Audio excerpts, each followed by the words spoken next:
24 जनवरी को नांदेड़ बंद मनाने का फैसला। नांदेड़ की तमाम सियासी जमातों और समाजी तंजीमों की जानिब से डॉक्टर हनुमंत धर्माकरे के कत्ल की मजम्मत और अभी तक असर कातिल की अदम गिरफ्तारी पर नांदेड़ बंद का इशारा दिया गया है। डॉक्टर हनुमंत धर्माकरे नांदेड़ के मुतवत्तिन थे, मगर उमरखेड़ जिला एवत महल में मेडिकल ऑफिसर की हैसियत से खिदमत अंजाम देते थे। उन्हें 11 जनवरी 2022 को दिन दहाड़ उमरखेड़ में गोली मारकर हलाक कर दिया गया था। ये वाक़या इंतहाई काबिल मजम्मत है और इसकी जितनी मजम्मत की जाए कम है। इस मामले में 10 दिन गुजर जाने के बावजूद मरकजी मुलजिम को गिरफ्तार नहीं किया जा सका है।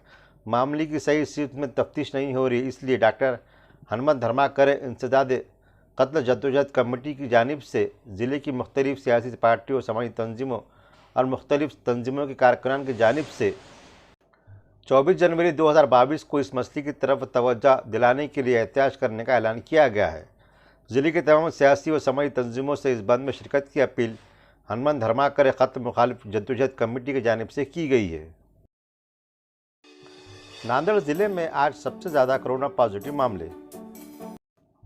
नांदेड़ ज़िले में जारिया साल के सबसे ज़्यादा कोरोना पॉजिटिव मामले आज पाए गए हैं।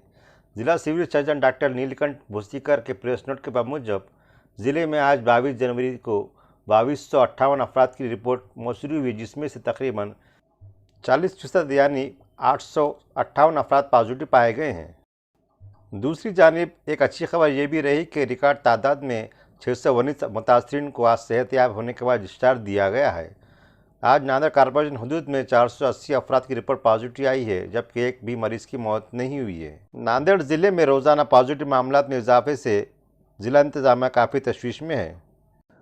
ताज़ा तरीन खबरों के लिए वर्क़ ताज़ा यूट्यूब चैनल को सब्सक्राइब करें। शुक्रिया।